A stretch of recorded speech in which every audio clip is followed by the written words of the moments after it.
Hello, good morning, dear student. Welcome to our channel Gayatri school Sanchore. आज अपन एक 10th class physics के portion का एक नया टॉपिक के बारे में बात करने जा रहे हैं. वो है लाइट. ठीक है, आज का अपना इस पोर्शन का पहला लेक्चर होगा और इसके अंदर अपन केवल इंट्रोडक्शन के बारे में बात करेंगे. प्रकाश क्या है, प्रकाश के बारे में सर्वप्रथम किसने बताया, और भी बहुत सारी रोचक बातें अपन करेंगे. ठीक है, तो my name is Mohan Jahangir and we start with Prakash. अब प्रकाश क्या है? अब प्रकाश के बारे में अगर किसी को पूछा जाए तो प्रकाश की सही डेफिनेशन कोई नहीं दे सकता. प्रकाश क्या है कि जो दिखाई देता है वो प्रकाश तो नहीं दिखाई दे रहा है, वो क्या प्रकाश नहीं है? तो वहां से अगर बात करें अपने पास कि प्रकाश का पृथ्वी पर या अपन जहाँ जीवित है वहां पर प्रकाश का स्रोत क्या है? अपने पास सूर्य. कि सूर्य के कारण दिन भर अपन को वस्तुएं दिखाई देती है, रात होते ही वस्तुएं अपन को दिखाई देना बंद कर देती है. ठीक है, दिखाई तो देती है, चंद्रमा के प्रकाश के कारण और चीजें देख सकते हैं, लेकिन हम कहते हैं कि सूर्य सबसे बड़ा स्रोत क्या है? सूर्य. तो यहाँ से अपन एक डेफिनेशन दे सकते हैं कि प्रकाश ऊर्जा का वह रूप है जिसके कारण हम संसार को देख सकते हैं. ठीक है, संसार को. अब प्रकाश के बारे में अगर बात करें अपन साइंटिफिक, तो प्रकाश एक क्या है? विद्युत चुंबकीय स्पेक्ट्रम है. क्या है? जिसके अंदर प्रकाश है वो विकिरणों के रूप में संचरित होता है. इस विद्युत चुंबकीय स्पेक्ट्रम, इलेक्ट्रोमैग्नेटिक स्पेक्ट्रम के अंदर आप बात करें पहले स्पेक्ट्रम के बारे में. इस स्पेक्ट्रम में इस प्रकार से कुछ किरणें होंगी. अपन कहते हैं कि विकिरण के रूप में. विकिरण के बारे में भी अपन बात करें, कुछ ऐसा स्पेक्ट्रम है जहां पर एक रेंज होगी जहां के प्रकाश को अपन देख सकते हैं. उसको अपन कहते हैं विजिबल रेंज, या फिर अपन दृश्य प्रकाश कह सकते हैं. क्या कहेंगे? दृश्य प्रकाश. ये डिपेंड करता है वेवलेंथ. इसको कहते हैं तरंगदैर्घ्य. क्या कहते हैं? तरंगदैर्घ्य. अब तरंगदैर्घ्य इस स्पेक्ट्रम के दौरान ऐसी विकिरणें निकलती हैं जिनके प्रत्येक की तरंगदैर्घ्य क्या होगी? कि तय की गई दूरियां. ये अपने पास नैनोमीटर से स्टार्ट होकर 1 किलोमीटर तक रहती है. कहाँ तक? किलोमीटर. 10⁻³ मीटर तक की किरणें निकलती हैं. ये जब सूर्य से प्रकाश निकलता है तो कुछ इस प्रकार हो. तरंगदैर्घ्य क्या होती है? बढ़ती जाती है. अब देखें इसके अंदर आपने देखा होगा, नाम सुना होगा UV rays, ultraviolet rays. दूसरा अपने पास यहाँ पे सुना होगा radio waves, ultrasonic waves. ठीक है, फिर यहाँ पे एक्स रे, गामा. ये सभी प्रकार की किरणें हैं. इन सभी की तरंगदैर्घ्य क्या है? अलग अलग होती है. अब आप सोचोगे यहाँ पे कि ये किरणें अपन को दिखाई देती नहीं. आप देखते जाते हो हॉस्पिटल्स वगैरह में आपका क्या एक्सरे किया जाता है, तो ये क्या किरणें दिखाई देती है ऑटोमेटिकली. ये विजिबल नहीं है. ये अपने पास विजिबल ये इतनी हाई रेंज की होती है जो अपन को ये भी दिखाई नहीं देती. ठीक है, लेकिन इसको फील कर सकते हैं विजिबल. ये अपने पास होती है लगभग 4000 एंगस्ट्रॉम से लेके 7,800 एंगस्ट्रॉम। कहीं कहीं जगह इसको ऐसे भी लिखा होगा कि 400 नैनोमीटर से 700 नैनोमीटर भी, कि यहाँ के प्रकाश को अपन देख सकते हैं। यहाँ पे भी दृश्य प्रकाश है वो अलग अलग तरह का। एक ही सूर्य से आने वाला प्रकाश है वो कितने रंगों में विभक्त होता है? 7 रंग, 7 रंगों की, और प्रत्येक रंग की तरंग दैर्ध्य क्या होती है? अलग अलग होती है। 7 रंग VIVGYO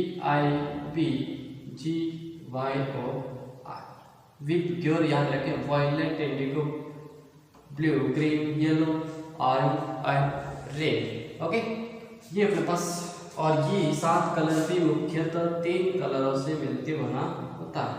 ठीक है, ग्रीन, ब्लू एंड ओके, और इनसे मिलकर ये सारे कलर अपने पास बनाएंगे, इनके अनुपात को मिलाते हुए सारे कलर बनाएंगे। तो ये प्रकाश किस रूप में? विद्युत चुंबकीय स्पेक्ट्रम के रूप में, और विकिरण करते हैं। क्या करते हैं? सूर्य से विकिरण, विकिरण के रूप में प्रकाश का संचरण होता है। आप जानते हैं कि प्रकाश किस रूप में आता है? 2 प्रकाश, प्रकाश की प्रकृति, एक तरंग प्रकृति भी है, दूसरी कणीय प्रकृति भी। कणीय प्रकृति के बारे में अपने पास बताया था न्यूटन्स ने, कणीय से था, और तरंग का बताया था हाइगेंस ने। इसने बताया कि कण, सूर्य से आने वाला प्रकाश है वो कणों के रूप में होता है और अपने साथ में कुछ एनर्जी को लेके आता, मास एनर्जी रिलेशन के साथ। ठीक है, और वो कण कौन से होते हैं? फोटॉन्स के रूप में। किसके रूप में? फोटॉन्स के। और यहाँ पे अपने पास प्रकाश के ऊपर बहुत सारे प्रकाश विद्युत प्रभाव वगैरह इसकी घटनाओं के बारे में जो 12th क्लास के अंदर बात करेंगे। हाइगेंस ने बताया कि प्रकाश है वो कैसे ऐसे तरंग रूप में ऊर्जा का संचरण करते। अब देखें अपने पास ये जो विजिबल रेंज से आगे वाली किरणें हैं वो अपने पास हीटिंग इफेक्ट को बताती है। क्या कहती है? Heating effect. ये जो वेव्स है ये क्या काम आती है? अपने पास देखेंगे कि बहुत सारे ऐसे लाइट्स होती या चश्मे बनाए जाते हैं जो फौज वगैरह में, जो नाइट के अंदर भी अपन देख सकते हैं, जो अवरक्त किरणें छोड़ता है अपन को दिखाई, लेकिन वो व्यक्ति आराम से उसको देख सकता है। अवरक्त किरणें अपने पास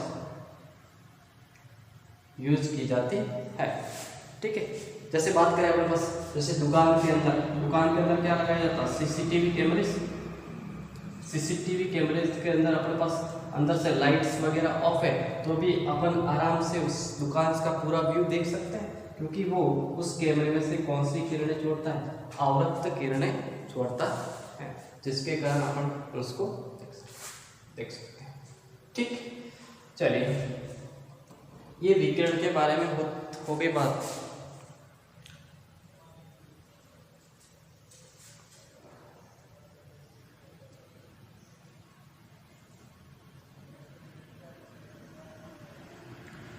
हाँ, इसको मिटा दिया जाए।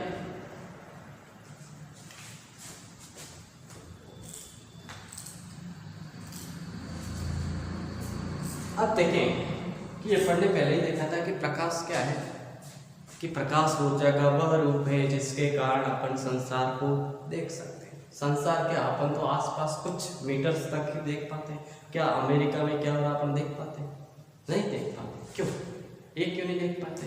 क्योंकि अपन को देखने के लिए क्या होना चाहिए? समझे कि पहले जो विद्वान थे वो क्या मानते थे कि कोई भी वस्तु इसलिए दिखाई देती होगी कि अपने पास आंखों से कुछ किरणें जाते होंगे, उस पर टकराते होंगे, जिसके कारण आपको दिखाई देती है।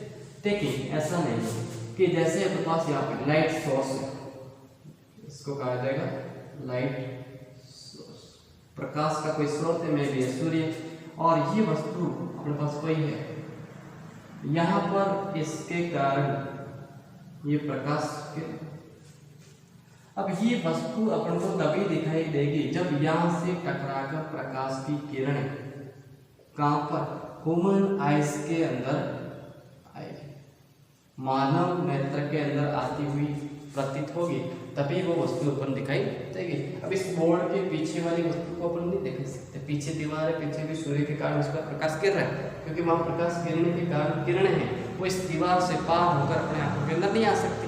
दैट्स व्हाई अपन को पीछे वाली चीजें अपन नहीं देख सकते। इसलिए मेन चीज क्या है, प्रकाश या किसी वस्तु को देखने के लिए उस पर प्रकाश गिरना चाहिए, और प्रकाश गिर कर वो प्रकाश की किरणें परावर्तित होकर कहाँ पे आनी चाहिए, ह्यूमन आइज के अंदर आनी चाहिए, देन अपन उसको देख सकते हैं। आपने देखा होगा कुछ प्लांट्स भी है वो खुद का प्रकाश रात्रि में भी चमकते हैं। क्या होते हैं, रात्रि में भी चमकते हैं। बायोल्यूमिनेसेंस, ये बायोलॉजी के अंदर पढ़ते होंगे। अब देखिए, अब प्रकाश पर आधारित कौन कौन सी घटनाओं के बारे में बात करना है। प्रकाश पर आधारित घटना, पहला अपन को यहाँ पे पढ़ना है परावर्तन,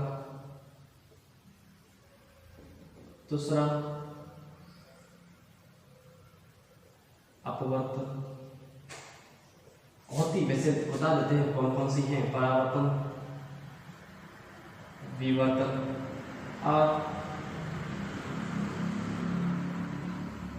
व्यतिकरण। ये जो घटना है ये अपने पास घटना अपन मान के चलते हैं कि प्रकाश कैसी प्रकृति, तरंग प्रकृति, और भी जैसे प्रकाश विद्युत प्रभाव वगैरह और जो भी घटना है वो कणीय प्रकृति को आधारित मानकर होती है। ये तरंग प्रकृति की, प्रकाश की तरंग आएगी किसी माध्यम से टकराकर पुनः लौटती तो परावर्तन, अपवर्तन अगर माध्यम के अंदर संचरित होती है तो अपवर्तन, विवर्तन एक सिंगल स्लिट्स के बारे में अपन थोड़ा थोड़ा बताएंगे इसमें, ठीक।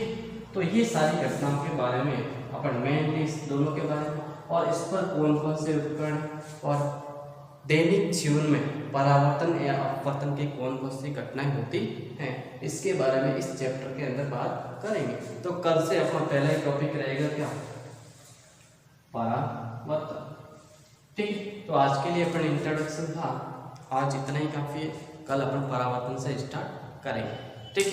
तो ये अपने पास इंट्रोडक्शन था कुछ स्लाइड्स के बारे में, ठीक। और ये अपने पास देखा जाए तो एग्जाम में ये चीज़ नहीं पूछती, एग्जाम के अंदर जो पूछी जाती है वो इसके प्रिंसिपल, सिद्धांत के बारे में वगैरह वगैरह अपन आगे बात करेंगे। धन्यवाद।